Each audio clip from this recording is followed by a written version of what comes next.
शांति। आज 26 अप्रैल 2024 बाबा के महावाक्य है।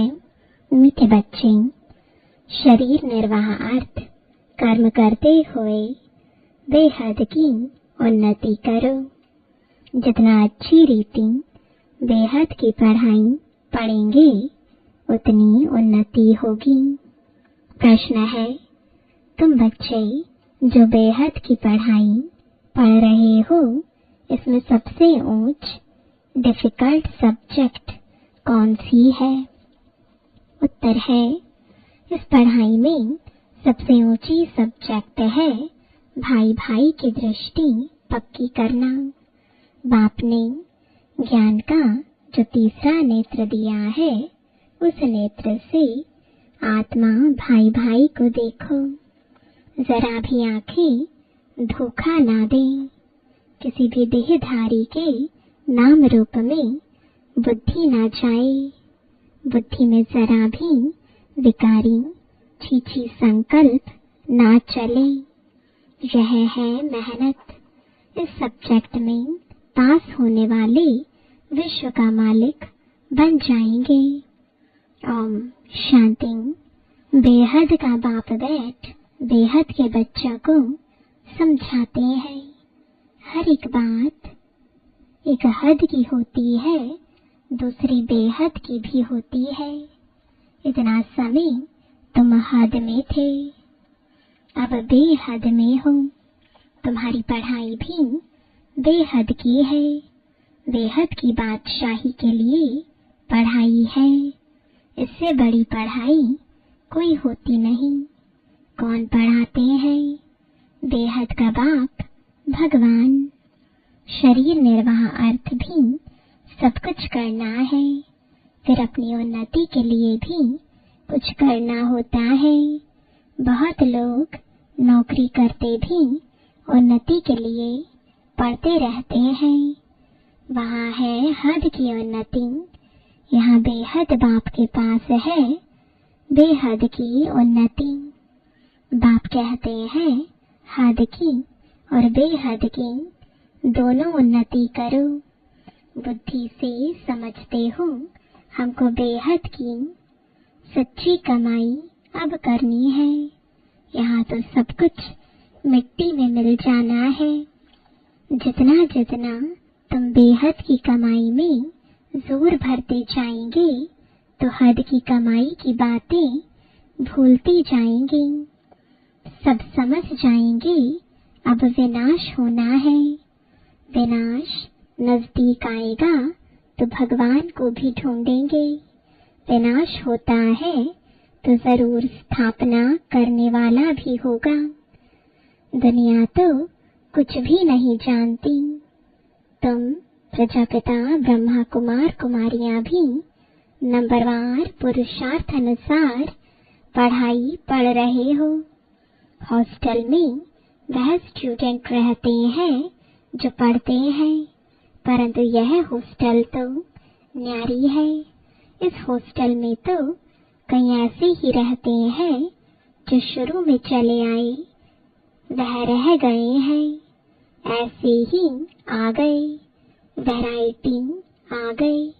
ऐसे नहीं सब अच्छे आए। छोटे छोटे बच्चे भी तुम ले आए। तुम बच्चों को भी संभालते थे, फिर उनमें कितने चले गए। बगीचे में फूल भी देखो, पक्षी भी देखो, कैसे टिकलू टिकलू करते हैं। यह मनुष्य सृष्टि भी इस समय ऐसे है। हमारे में कोई सभ्यता नहीं थी। सभ्यता वालों की महिमा गाते थे, कहते थे हम निर्गुण हारे में कोई गुण नहीं। भल कितने भी बड़े आदमी आते हैं, फील करते हैं कि हम रचयिता बाप और रचना के आदि मध्य अंत को नहीं जानते हैं। फिर वह किस काम के? तुम भी कुछ काम के नहीं थे। अब तुम समझते हो बाप की कमाल है। बाप विश्व का मालिक बनाते हैं। जो राजाई हमसे कोई भी छीन नहीं सकते, जरा भी कोई विघ्न डाल ना सके। क्या से हम क्या बनते हैं, तो ऐसे बाप की श्रीमत पर जरूर चलना चाहिए। भर दुनिया में कितनी ग्लानि हंगामे आदि होते हैं, यह कोई नई बात नहीं है। 5000 वर्ष पहले भी हुआ था, शास्त्रों में भी है। बच्चों को बताया है, यह जो भक्ति मार्ग के शास्त्र है वह फिर भक्ति मार्ग में पढ़ेंगे। इस समय तुम ज्ञान से सुख धाम में जाते हो, उसके लिए पूरा पुरुषार्थ करना चाहिए। जितना अब पुरुषार्थ करेंगे उतना कल्प कल्प होगा। अपने अंदर जांच करनी है, कहाँ तक हम उच्च पद पाएंगे। यह तो हर एक स्टूडेंट समझ सकते हैं कि हम जितना अच्छा पढ़ेंगे उतना ऊंच जाएंगे। यह हमसे होशियार है, हम भी होशियार बने। व्यापारियों में भी ऐसे होता है, मैं इनसे ऊपर जाऊं, यानी होशियार बनूं। अल्पकाल सुख के लिए मेहनत करते हैं। बाप कहते हैं, मीठे मीठे बच्चों, मैं तुम्हारा कितना बड़ा बाप हूँ। साकारी बाप भी है तो निराकारी भी है, दोनों इकट्ठे हैं। दोनों मिलकर कहते हैं, मीठे बच्चे, अब तुम बेहद की पढ़ाई को समझ गए हो, और तो कोई जानते ही नहीं। पहली बात तो हमको पढ़ाने वाला कौन? भगवान क्या पढ़ाते हैं? राजयोग। तुम राज ऋषि हो, वह है हठ योगी। वे भी हैं ऋषि, परंतु हद के। वह कहते हैं, हमने घर बार छोड़ा है, यह कोई अच्छा काम किया है क्या? तुम घर बार तब छोड़ते हो जब तुमको विकार के लिए तंग करते हैं। उनको क्या तंगी हुई? तुमको मार पड़ी तब तुम भागी हो। एक एक से पूछो, कुमारियों ने, स्त्रियों ने कितनी मार खाई है, तब चली आई। शुरू में कितने आए? यहाँ मिलता था ज्ञान अमृत, तो चिट्ठी ले आई कि हम ज्ञान अमृत पीने ओम राधे के पास जा रहे हैं। यह विकार पर झगड़ा हंगामा शुरू से चलता आ रहा है। बंद तब होगा जब आसुरी दुनिया का विनाश होगा, फिर आधा कल्प के लिए बंद हो जाएगा। अभी तुम बच्चे बेहद के बाप से प्रारब्ध लेते हो। बेहद का बाप सबको बेहद की प्रारब्ध देते हैं। हद का बाप हद की प्रारब्ध देते हैं। वह भी सिर्फ बच्चों को ही वर्षा मिलता है। यहाँ बाप कहते हैं, तुम बच्ची हो या बच्चा, दोनों वर्षे के हकदार हैं। उस लौकिक बाप के पास भेद रहता है, सिर्फ बच्चे को वारिस बनाते हैं।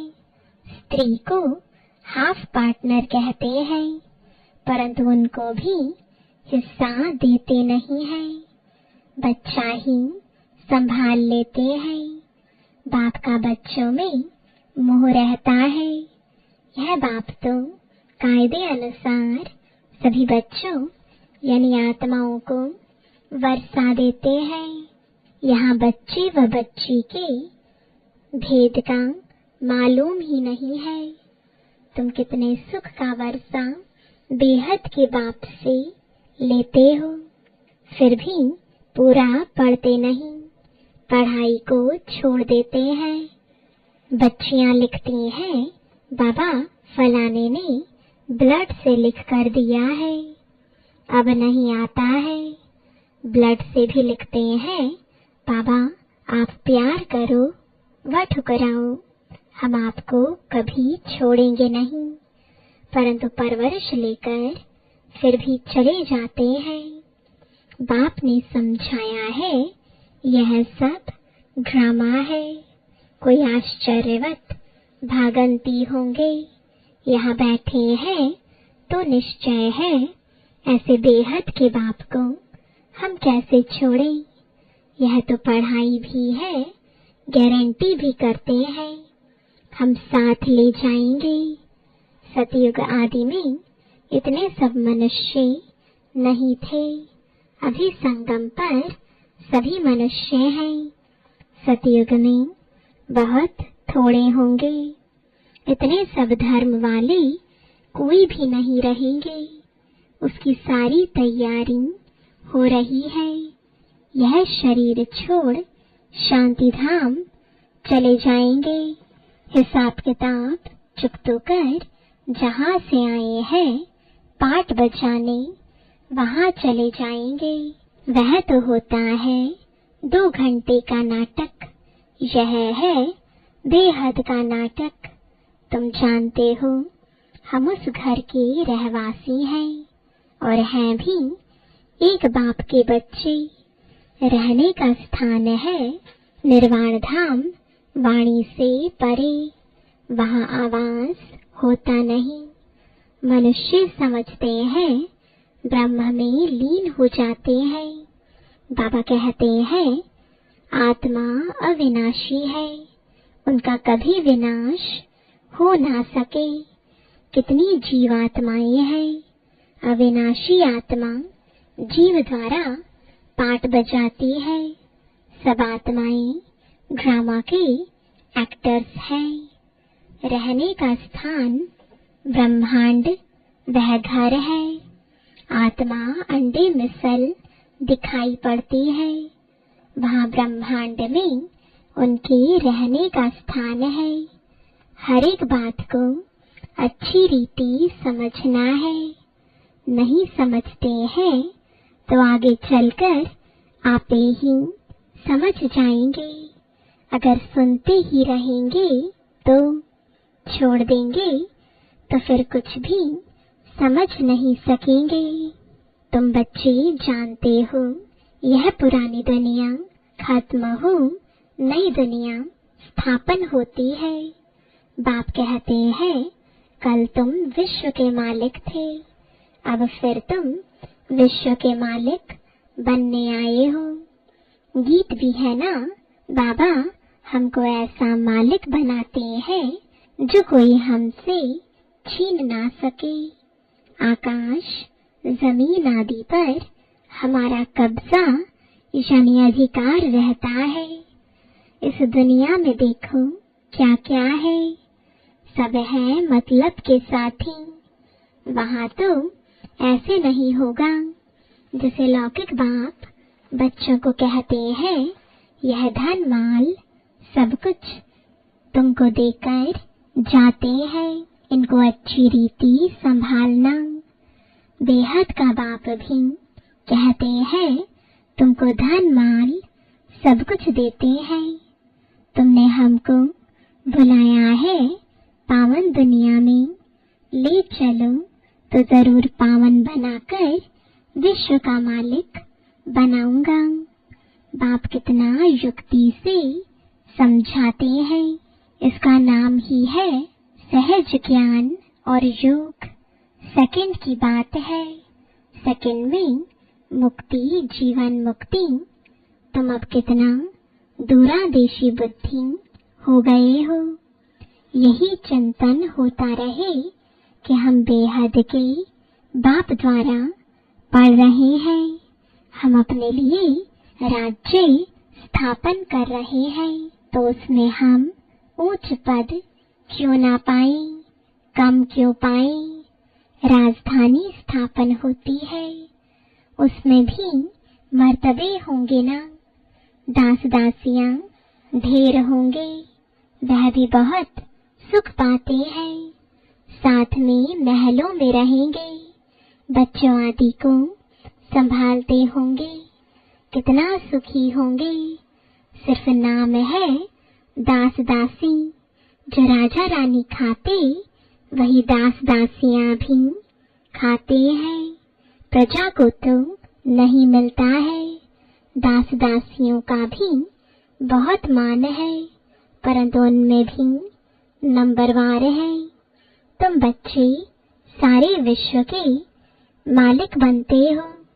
दास दासियां तो यहाँ भी राजाओं के पास होती हैं। प्रिंसेस की जब सभा लगती है, आपस में मिलते हैं तो फुल श्रृंगार किए हुए ताज आदि सहित होते हैं। फिर उनमें भी नंबरवार बड़ी शोभनिक सभा लगती है। उसमें रानियां नहीं बैठती हैं, वह पर्दे में रहती हैं। यह सब बातें बाप समझाते हैं। उनको तुम प्राणदाता भी कहते हो। जयदान देने वाला, घड़ी घड़ी शरीर छोड़ने से बचाने वाला है। वहाँ मरने की चिंता नहीं होती है। यहाँ कितनी चिंता रहती है। थोड़ा कुछ होता तो बुलाएंगे डॉक्टर को कि कहाँ मर ना जाए। वहाँ डर की बात नहीं। तुम काल पर जीत पाते हो तो कितना नशा रहना चाहिए। पढ़ाने वाले को याद करो तो भी याद की यात्रा हुई। बाप, टीचर, सतगुरु को याद करो तो भी ठीक है। जितना श्रीमत पर चलेंगे, मनसा वाचा कर्मणा पावन बनना है। बुद्धि में विकारी संकल्प भी न आए। वह तब होगा जब भाई भाई समझेंगे। बहन भाई समझने से भी छीछी हो जाते हैं। सबसे अधिक धोखा देने वाली यह आँखें हैं। इसलिए बाप ने तीसरा नेत्र दिया है तो अपने को आत्मा समझ भाई भाई को देखो। इसको कहा जाता है ज्ञान का तीसरा नेत्र। बहन भाई भी फेल होते हैं तो दूसरी युक्ति निकाली जाती है। अपने को भाई भाई समझो। बड़ी मेहनत है। सब्जेक्ट होती है ना, कोई बहुत डिफिकल्ट सब्जेक्ट होती है। यह पढ़ाई है, इसमें भी ऊंच सब्जेक्ट है।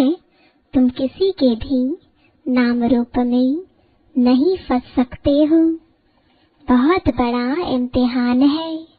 विश्व का मालिक बनना है। मुख्य बात बाप कहते हैं भाई भाई समझो। तो बच्चों को इतना पुरुषार्थ करना चाहिए। परंतु चलते चलते कितने ट्रेटर भी बन पड़ते हैं। यहाँ भी ऐसे होता है। अच्छे अच्छे बच्चों को माया अपना बना देती है। तब बाप कहते हैं मुझे फारकती भी दे देते हैं, डाइवोर्स भी देते हैं। फारकती बच्चे और बाप की होती है और डाइवोर्स स्त्री और पति का होता है। बाप कहते हैं हमको दोनों मिलते हैं। अच्छी अच्छी बच्चियां भी डाइवोर्स दे जाकर रावण की बन जाती हैं। वंडरफुल खेल है ना। माया क्या नहीं कर देती है। बाप कहते हैं माया बड़ी कड़ी है। गायन है गज को ग्रहा ने खाया। बहुत गफलत कर बैठते हैं। बाप से बेअदबी करते हैं तो माया कच्चा खा लेती है। माया ऐसी है जो कोई कोई को एकदम पकड़ लेती है। अच्छा, बच्चों को कितना सुनाए, कितना सुनाऊं। मुख्य बात है अल्फ। मुसलमान भी कहते हैं सवेरे उठकर अल्फ को याद करो। यह वेला सोने की नहीं है। इस उपाय से ही विकर्म विनाश होते हैं और कोई उपाय नहीं। बाप तुम बच्चों के साथ कितना वफादार है, कभी तुमको छोड़ेंगे नहीं। आए ही हैं सुधार कर साथ ले जाने, याद की यात्रा से ही तुम सतो प्रधान होंगे, उस तरफ जमा होता जाएगा। बाप कहते हैं अपना चोपड़ा रखो, कितना याद करते हैं, कितनी सर्विस करते हैं। व्यापारी लोग घाटा देखते हैं तो खबरदार रहते हैं, घाटा नहीं डालना चाहिए, कल्प कल्पांतर का घाटा पड़ जाता है। अच्छा, मीठे मीठे सिकिलदे बच्चों प्रति माता पिता बाप दादा का याद प्यार और गुड मॉर्निंग। रूहानी बाप की रूहानी बच्चों को नमस्ते, रूहानी बच्चों की रूहानी बाप दादा को गुड मॉर्निंग और नमस्ते। धारणा के लिए मुख्य सार है, पहला, मनसा वाचा कर्मणा पावन बनना है। बुद्धि में विकारी संकल्प भी न आए, इसके लिए आत्मा भाई भाई हूँ यह अभ्यास करना है। किसी के नाम रूप में नहीं फंसना है। दूसरा, जैसे बाप वफादार है, बच्चों को सुधार कर घर ले जाते हैं, ऐसे वफादार रहना है। कभी भी फारकती या डाइवोर्स नहीं देना है। वरदान है, सदा हल्के बन बाप के नैनों में समाने वाले सहज योगी भव। संगम युग पर जो खुशियों की खान मिलती है वह और किसी युग में नहीं मिल सकती। इस समय बाप और बच्चों का मिलन है, वर्षा है, वरदान है। वर्षा अथवा वरदान दोनों में मेहनत नहीं होती, इसलिए आपका टाइटल ही है सहज योगी। बाप दादा बच्चों की मेहनत देख नहीं सकते, कहते हैं बच्चे अपने सब बोझ बाप को देकर खुद हल्के हो जाओ। इतने हल्के बनो जब आप अपने नैनों पर बिठाकर साथ ले जाए। बाप से स्नेह की निशानी है, सदा हल्के बन बाप की नजरों में समा जाना। स्लोगन है, नेगेटिव सोचने का रास्ता बंद कर दो तो सफलता स्वरूप बन जाएंगे। ओम शांति।